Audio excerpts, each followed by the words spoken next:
them. If I contradict with them, that don't mean I'm right and they're wrong.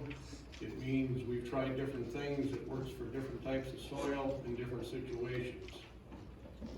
Mike and Luke are trying to establish a grazing situation for over winter.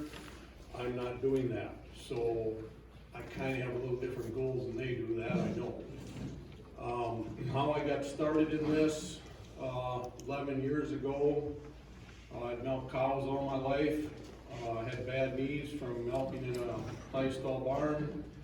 Had feedlot issues that I was tired of fighting with. So we made the decision to sell the dairy cows.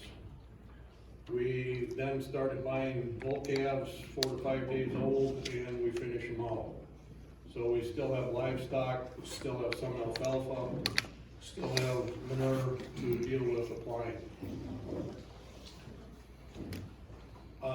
When the cows left, at that time, basically half my acres were alfalfa.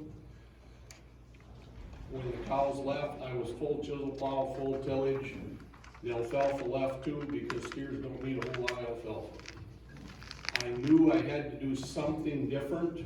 I could not continue chisel plowing the whole farm.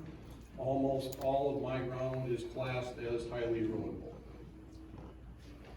I did some experimenting, tried a bigger disc. That was a total disaster.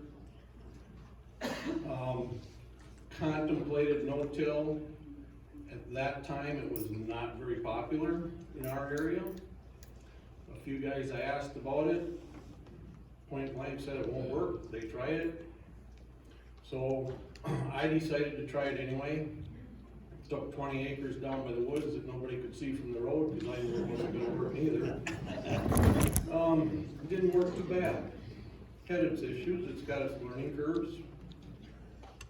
So the next year you try 40 acres, and the next year you try a farm, and the next year you do another farm. All of my tillage equipment is now gone, I don't own any. I have no reason or desire to ever go back to any kind of tillage. I do own a vertical till. I call that my planter. I don't really use it for tillage. When we get into the slides, we'll see that.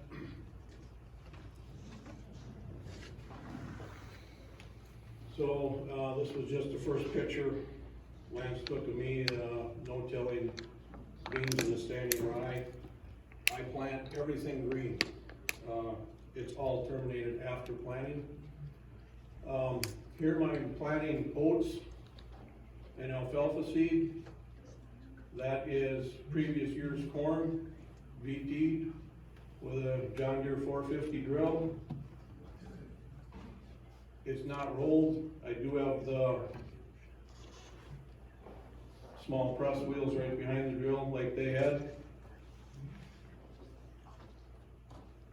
I cut the oats about knee high right before it's starting to head out and use it for feed, roughage feed for the steers. And then after that it's alfalfa. You do get some volunteer oats.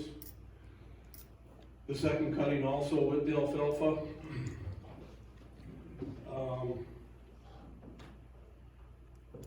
Above that you can see is a established hay field from a couple years ago. Would have been, that year would have been the last year for that. You can see on the ground, it's pretty much solid armor. A lot of corn stalks, a lot of residue. People driving by the road say you can't grow a crop in those conditions. That's my previous year's new seeding. Seeded at 15 pounds an acre. Taken early in the spring, it's probably 4 or 5 inches tall in that picture. I don't see any bare spots out there. It all comes through it, guys. That is spraying fertilizer on rye that's just coming out of the ground. I like to get my fertilizer out there as soon as possible. I do put a stabilizer on the urea because it's not getting incorporated. I'm just coming with a corn planter behind that, planting corn. If we get rain within 4 to 5 days of spreading fertilizer, it's automatically incorporated by the rain. As the rye continues to grow, that fertilizer is on the ground, it's not directly exposed to sunlight. The rye is going to start absorbing it anyway, and I don't feel it's an issue about losing it to volatilization. That's me no-tilling corn on corn. That did not get rye in the fall. It was on a rented farm. Last year, I had about 50 acres on rented ground that I was not able to get seeded in rye because basically by November 2nd, the ground was froze up. So if we didn't have it done by then, it wasn't gonna get done. I don't plant a lot of corn on corn because I'm primarily corn bean rotation. Most of the corn on corn is to combine two fields, even them out, that type of situation. That's no-tilling corn into rye.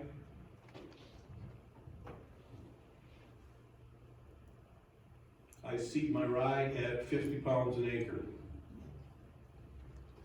That's the stand I get.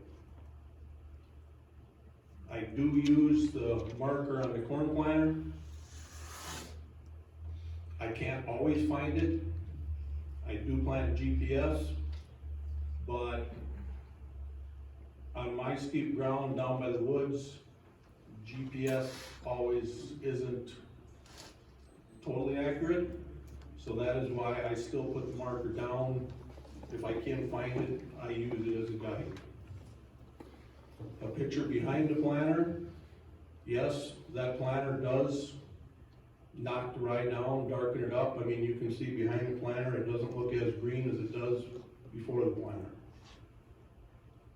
That's the planter setup. I do have a no-till coulter. Well, that's the fertilizer. There's a no-till coulter with the crash whippers, standard unit. Last spring, when it was so wet, I was having a little trouble closing the furrow at times. Lance told me to try those copperhead closing wheels right there. As you can see, I put them on one side of every row. It made a world of difference. They really helped close the steep furrow a lot better than the standard wheels. As you can see, there's dirt sticking to that because when you're no-tilling, the ground is generally going to be a little bit moister. It's not dried out in dust because you are planting in green crop. So you generally do have a little moisture there. I don't have a problem with crusting, anything to speak of. It's never been an issue. That's me no-tilling into beans. You can see stocks in there. We'll have a couple pictures later of just how much residue is left out there. That day the rye was about 12 inches tall when we were planting into it. And as you can see, I was wearing a coat that day. It was all 50 degrees or something outside here at end of May when we were still planting. Normally it is not that cool. I have two different planters, one for beans, one for corn. The reason I have that is because I want the 15-inch rows for beans so they canopy quicker for weed control. It's cheaper to own two planters than it is to have one planter with air plants. I've got less money in this bean planter than I do putting air plants on the corn planter. I also don't have to change seed discs, I don't have to change depth. I don't have to change the planter from corn to beans. Hook it up to the tractor and go. This is a 1535 John Deere. It has two rows of discs up front on a coulter, your no-till coulter. It does have a corn planter unit with the press wheels behind. It does have the seed discs up there. It's a planter, not a drill. Lance was along that day, so we took a picture of planting beans. I asked him to scan when you're 100%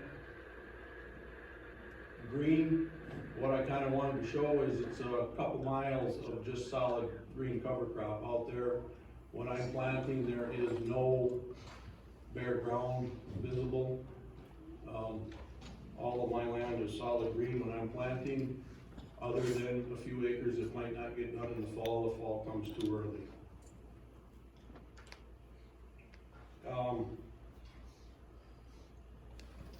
What I wanted to point out here is notice all the residue. This is on the headland, so it's already been planted, so the rye is kind of knocked down by the planter.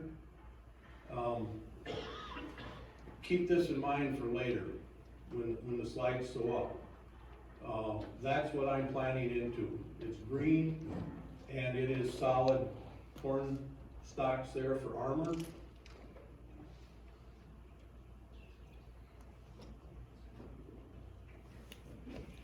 That's me spraying corn.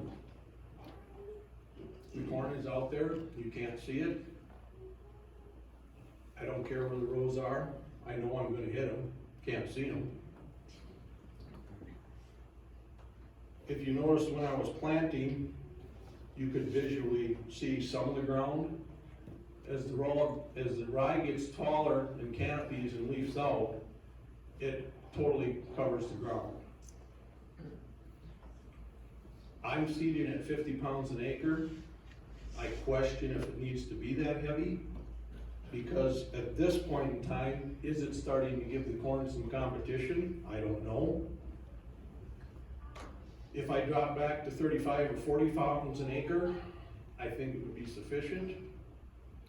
The rye cost me $12 an acre last year, so what am I gonna save, $2 or $3 an acre? If I have a thinner stand of rye and I start getting weeds coming, the weeds are gonna cost me more than what I saved in rye seed. I haven't took the courage to cut back on the 50 pounds an acre yet. If you notice right now, there is no weeds in that field. When you cover crop, it is totally eliminated lamb's quarters, pigweed, velvet leaf, woolly cupgrass. None of those weeds will grow through rye that's that thick starting out. Giant ragweed will come some. Edge of the field, certain spots, edge of the waterways, the giant ragweed will come through this rye somewhat. That is the only weed that I found that isn't been extinguished by the rye. I've done some experimenting on spraying.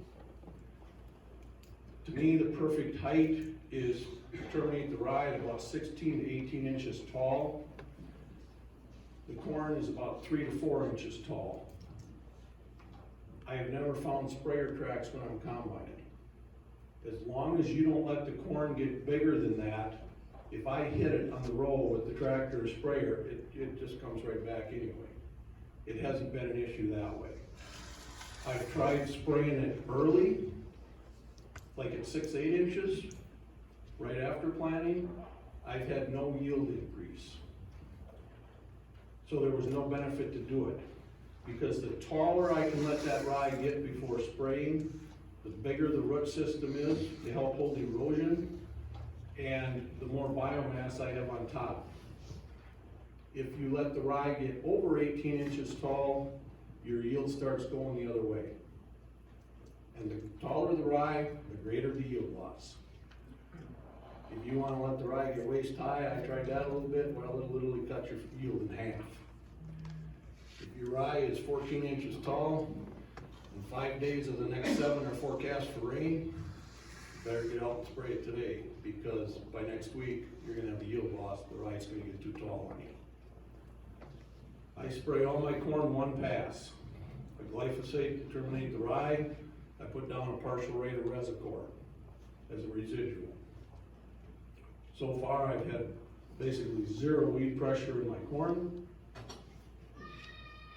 As Mr. Clark touched on, when you're spraying this, you have to pick a spray that's gonna be gone before you see that winter rye in September. When I'm doing beans, I spray glyphosate and Surveil as a pre, I do kill it right after it's planted.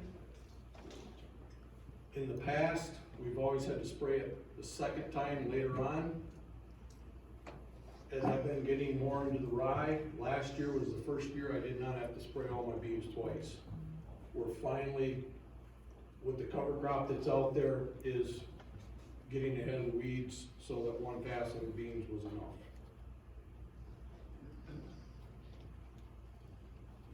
That's just another picture of corn after the planter went through. Here's a field.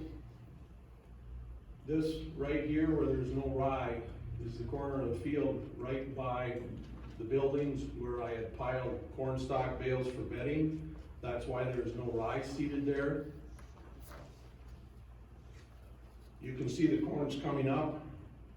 It's approximately about 3 inches tall in that. When the rye is that height, that corn needed, that rye needed to be sprayed that day. I mean, it's time to get out there.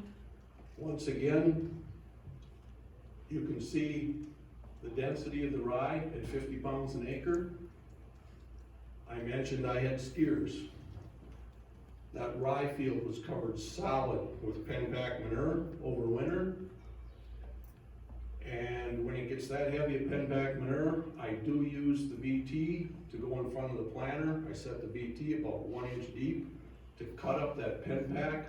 Otherwise, I have trouble with the trash whipper starting to push some of that pen-pack manure, and then you have bunches rolling off the side. If I BT it lightly in front of the planter where I have that heavy manure, it seems to flow right through and eliminate the problem. By looking at that rye, you would never know it was covered solid with pen-pack manure and BT in front of the planter. It's pretty tough stuff. The only way I've hurt the rye by hauling manure on it is in March. After the rye is starting to turn green, it's starting to grow, it's a little soft, you're starting to leave ruts from the manure spreader. Where you haul in March, it will hurt the rye. I would say I get maybe a half a stand. It's kind of part of the operation. I have to take one field and kind of sacrifice it a little bit. So I got a place to go with manure that 1 month. But anything I haul over winter, it has never affected the rye at all. That's rye after it's sprayed. You can see the corn coming through it. You can go, that rye will stay there until the first part of August. When the corn is about head high on me, you walk out there and that's just when you can finally start to see the rye is pretty much totally disintegrated. So until then, as this rye is laying out there dead and rotting away, I feel I'm getting nitrogen release. My nitrogen is applied all in front of the planter. I don't come back with a second pass of any kind. First of all, how would you put nitrogen down when you're going through that kind of math?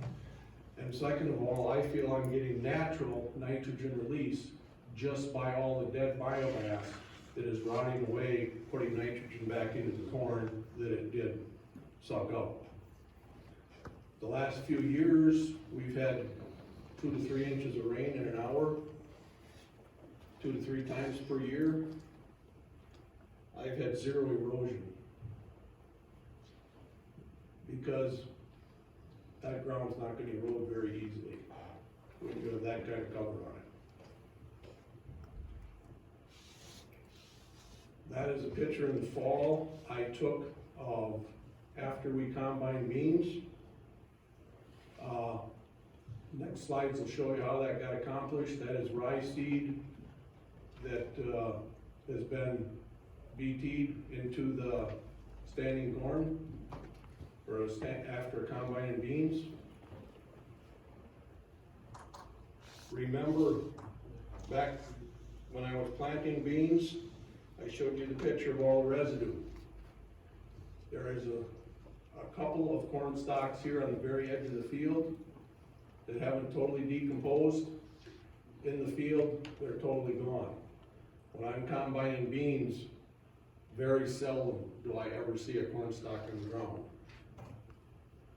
that happened after several years of no-till and cover crop. When I was full tillage, I'd have corn stalks laying out there from 3 years before. Because tillage kills all the good bacteria in soil, and it's the good bacteria that eat your dead corn stalks and decay them into the soil. So until you stop tillage, you just don't have the good bacteria it takes to do this. That is a field of corn that is seeded with rye in the fall. I do not chop stalks. That was an experiment that did not work, because when you chop the stalks, you have a solid mat of fine corn material out here. The ground gets sealed up over winter and the spring. It's harder for the rye to come through it, I feel. So the only stalks I chop is the ones I'm gonna bale for bedding. This is followed to combine. We bulk spread the rye seed, VT it. I set the VT approximately 3/4 of an inch deep. I'm trying to move a 1/4 inch of dirt to get that rye seed incorporated. You can see there's dirt through in here, and yeah, there's a lot of corn stalks, but if you look, you still see the dirt showing through, which you wouldn't have if you had chopped the stalks. So in the fall, after combining corn, it's planted, it looks like that. Remember the previous slide of me no-tilling into it? And then when I combined beans, you didn't see a corn stalk out there. It was totally gone. It's all deteriorated back into the soil because of the no-till system. That's how I spread my rye seed. I get the seed from the local elevator. It's booked ahead. Last year it was $12 an acre. I get that machine free from getting the rye seed from him. I've been applying 50 pounds of potash along with the 50 pounds of rye, because they're telling me I'm probably gonna get a more even flow of the rye seed. I just put 50 pounds less potash on in the spring, so I don't feel I've wasted my money. I don't feel there's a big advantage to cutting out the potash. I'm still low on it, I still need some. And I can get more acres per spreader in the spring by having 50 pounds less material going on in the spring. I can do 40 acres an hour with this machine, with a 50-foot spread. I can combine beans all afternoon, go out the next morning when there's dew, run across it with this, run across it with the VT to incorporate it at 25 acres an hour, and I can plant everything I combined the previous day in the morning while I'm waiting for the dew to come off and the beans to dry, and I'm ready to start combining again by 11 o'clock or so. It doesn't slow me down. It's the fastest, cheapest way I found to seed rye. That is free, like I said. I already own the vertical till, so I'm not buying any extra equipment. I can't go out there with a planter and plant it that fast. Plus I'd have the additional cost of another planter. Time is the biggest concern, because that time of year, there is no time. And I feel it's very important to get that rye seeded the day after you combine. Just keep up with the combine. Whatever you combined yesterday, get it planted tomorrow morning with rye. Otherwise you get too late and you have other issues. There is a picture of the tractor and VT that Lance took where we had seeded the rye and VT'd it. I set the VT about 1/2 to 3/4 of an inch deep. I try and move approximately a 1/4 inch dirt. So I want a 1/4 inch of dirt on top of the rye seed. Since the VT doesn't slide any ground, all you're doing is slicing it, you have to run 8.5 to 9 miles an hour to move that 1/4 inch of dirt. Once again, if you look out here, that is all bean residue. You do not see a corn stalk out there. I can't stress enough, once you get into the healthy soil, your organic matter will get sucked up like a vacuum cleaner into that soil. That does not happen when you're doing tillage. There is a picture of the VT I had. It was a Landau 7431. When I bought this, how many years ago, I tried out about 6 of them side by side. There's a world of difference between them. A lot of companies, what they call a VT is nothing but a glorified disc. You do not want it. A lot of them do not have enough clearance where the bearing support is, and when you're going through that much trash with unchopped corn stalks, they plug up there real fast. So you don't want them. This machine is set for disc angle. I did sell it and order a new John Deere. Last fall, it'll be here for this spring. The reason I did that, we demoed it last spring and last fall both. The new one is the gang angle to set that is adjustable from the tractor monitor on the go, 0 to 12 degrees. When I'm out incorporating rye, I am calling this my rye planter. When I'm on a bean field, when I'm on a cornfield that I had the stalks peeled off, or when I'm on a cornfield that's got all the residue there, I need 3 different settings on that VT. I don't want to take the time to get out of the tractor and do it, because at that time of year, we're really pushed for time. I want to be able to hit the monitor of the tractor and change that on the go for my different field conditions, so that I can try and incorporate that rye seed at exactly a 1/4 inch deep.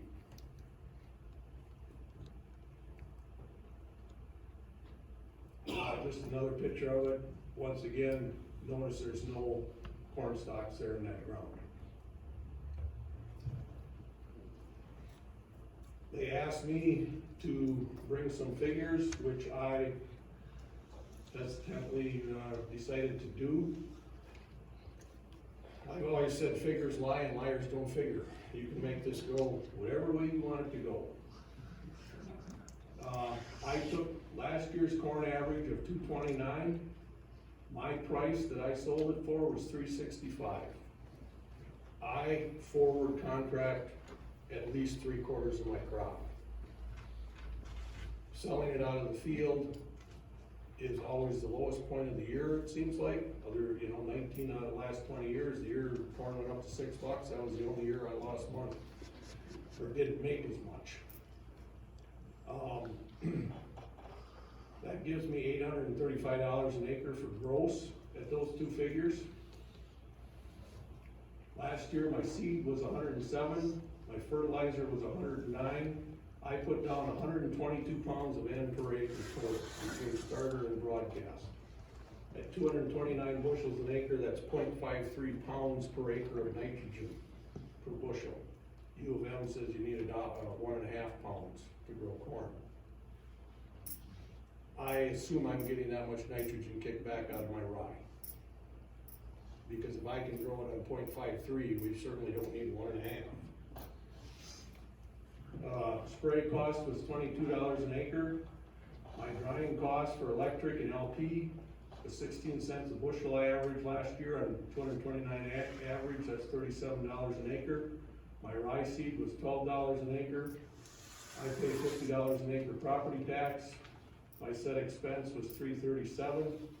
You deduct that from the $835, gives me $500 an acre profit on corn last year. Now, we've still got machinery expense in there, diesel fuel.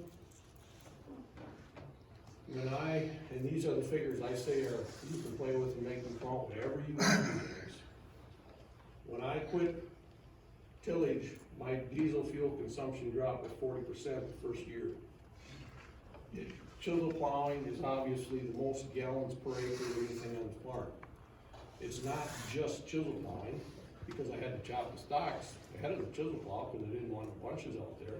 And then after you chisel plow in the spring, you gotta go with the soil finisher or field cultivator once, probably twice in most cases.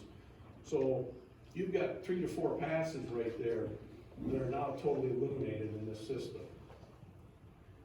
No place in here do I have factored in the money we got from the trade war tariffs this year.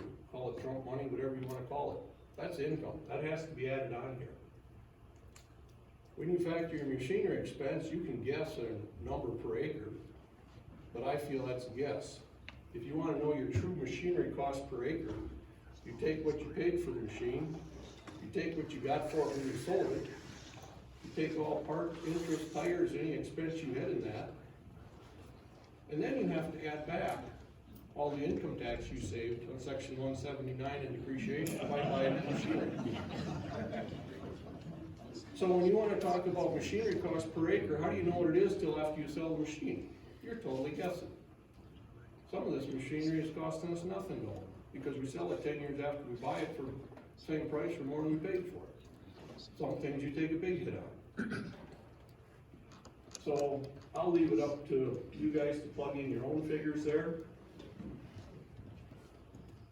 as to what you think it's costing you for machinery. My wife and I both work on the farm. We pay our own health insurance.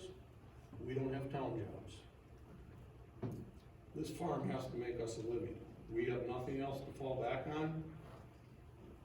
To me, the bottom line is what your Schedule F says. And once again, what your Schedule F says, you take your farm profit before section 179 and depreciation, and then you have to factor in how much of that income was deferred from last year, how much did you defer till next year, how much did you pay on all your expenses to get in this year's income.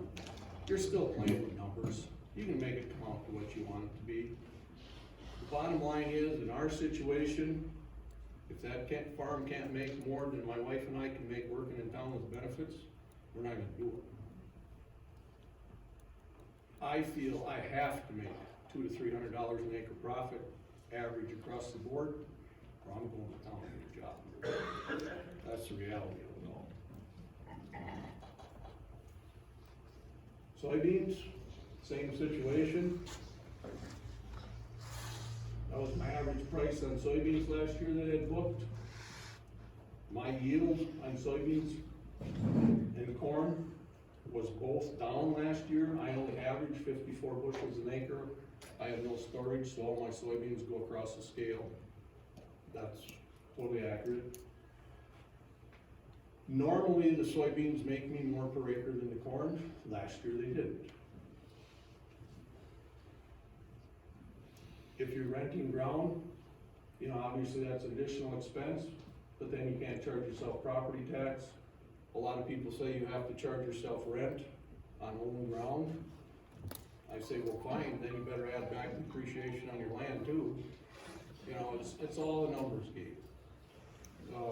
You make it come out the way you want it to be. Kind of what I had, trying to watch the clock here. I was asked to present on Rob and Luke Miller, neighboring farmers of mine that are harvesting they plant triticale because they're harvesting it for dairy feed. Obviously, I don't harvest any of mine. It's all terminated, used as biomass. They are harvesting it. It's a very, very important part of their feed ration. They've got over 300 acres of it and would just as soon get up to 500 acres. Lance, you want to hold the mic here where you said it needs to be held if we play a short video from Rob?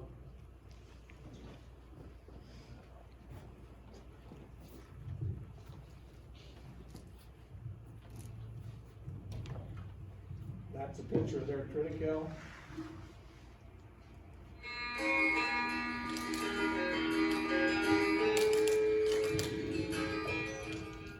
My name is Rob Miller, and I farm southeast of Lewiston by about 5 miles, and we run a family dairy farm primarily, but we also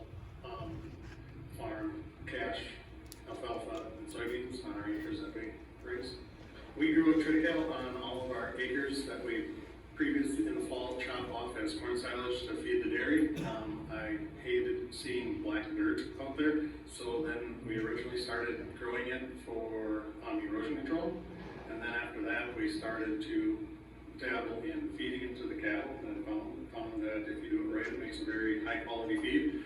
So now all of our acres that we chop corn silage off get fall seeded to triticale, and then in the spring we will chop the triticale off and then no-till soybeans into that ground.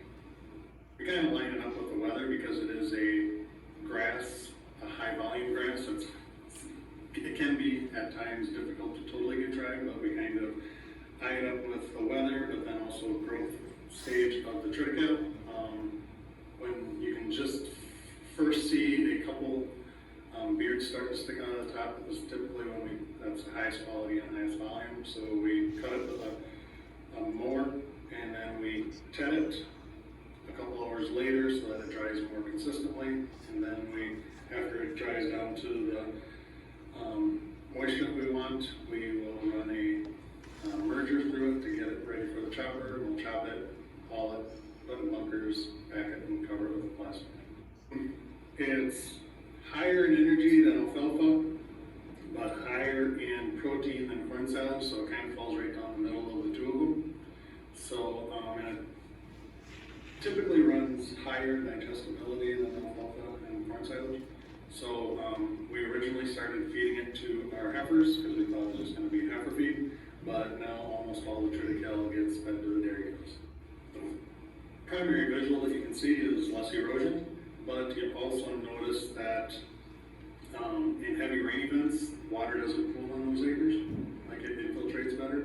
So I mean, you can definitely see a difference there, you know. So I figure if water is, going down instead of across down the waterway, it's good. That's a good thing.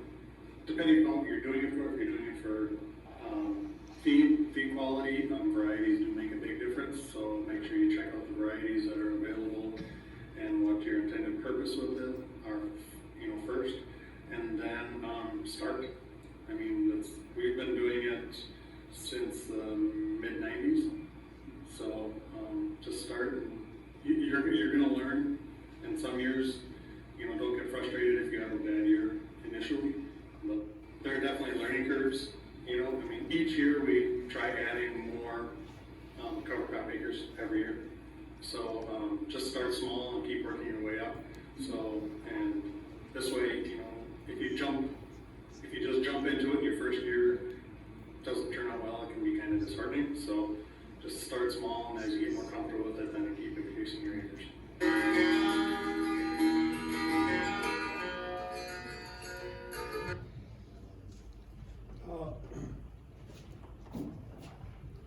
That's Rob's son Bradley there. He's 6'2". You can see the rye, how high it is on him. Some years it's up to his shoulders. They average about 8 ton an acre on average year for what they're getting off that rye. They go with triticale because it has. You said rye. Oh, yeah, I mean triticale. They go with it because of the higher feed value. The downside is triticale is more winter susceptible. There have been springs, a couple of fields they didn't save because it kind of winter killed. Where rye, you won't have that issue, but they're after feed value for the dairy, so that's why they plant primarily triticale when they're doing it. No-till beans, I mean, they're trying to no-till beans the same day they're chopping or day after. There you can see the beans coming up through the dead stubble there.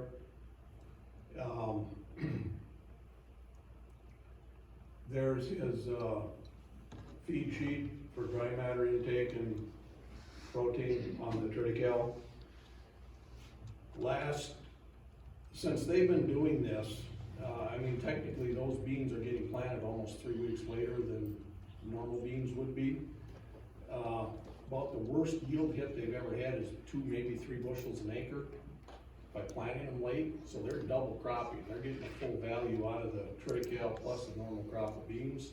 Last year, their beans averaged 2 bushels an acre better late planted beans after triticale simply because of the weather pattern we had.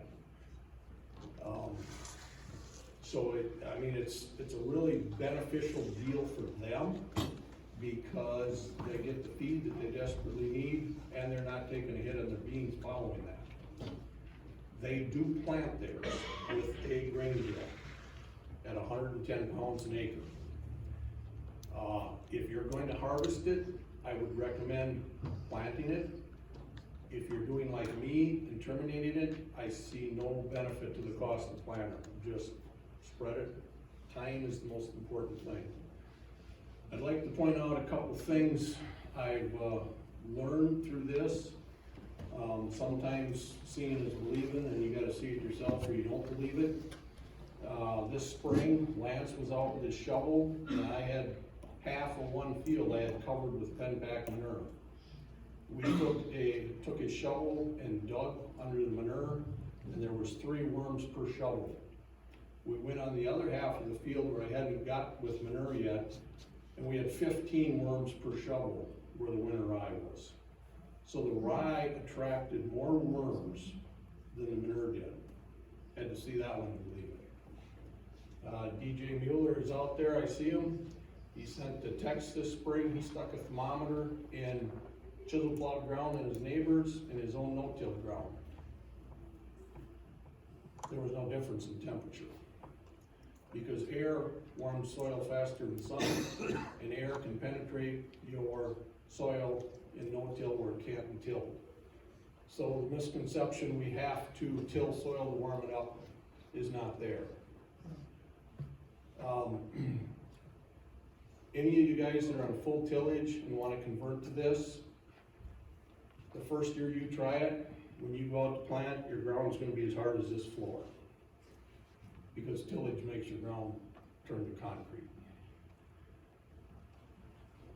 Your options are, you're going to have a corn planter with a lot of ground pressure. If you don't want to spend the money to get that, maybe you can hire a neighbor that's got a corn planter that's capable of that. If not, get a VT.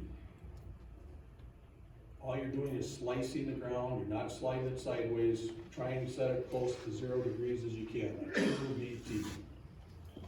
Make sure you run VT as deep as you're gonna plant because the ground is so hard, remember your planter can't penetrate it. So if you're gonna plant 2 inches deep, run the VT 2 to 2 1/4 inches deep. It's the only way you'll get it seed in the ground. If I don't feel you take a yield hit by going no-till the first couple of years. From no-till, you take a yield hit from a poor population stand. Because your ground is so hard, you're gonna have a hard time getting the population you're used to those first couple of years. That's what's gonna give you the yield drag switching to no-till. I felt it took me 5 years of no-till to get my ground mellowed some. If you start immediately with cover crops and no-till both, I think you can accomplish it in 3 years. If you take a chisel plowed field, go out there in August, go in between the corn rows and take your foot and kick the ground, you're gonna get the same result as kicking this floor. If you go out in my fields in August and kick the field with your toe, you're gonna leave a divot in the ground. That's how mellow my ground has got from this many years of no-till. It works, everybody's situation is different. You gotta try and works for you with the least amount of cost input to get yourself transitioned over if you wanna do it. I would say, like Mr. Clark said, start out with one farm, start out small and keep gradually going. The only thing I would say is when you take that 40 acres or take that farm and start to transition it to no-till, don't give up after a year or 2 and go back. Stay with that farm until you find what works and then take that practice to the rest of your ground. One thing I found out, don't ever bring a root out of the ground. Whether it's last year's corn stalk root, whether it's your cover crop root, do not bring that root out of the ground, because the root on top of the ground does you no good.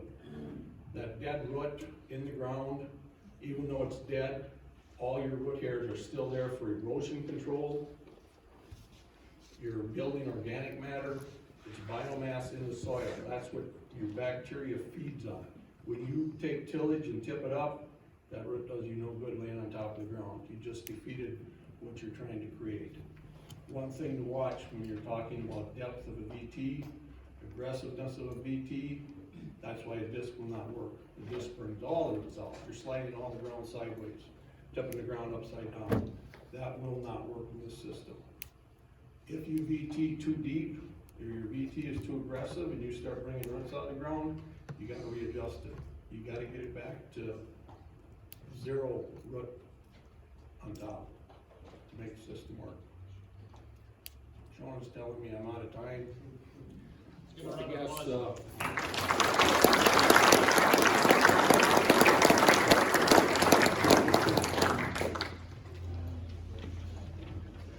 I really appreciate it.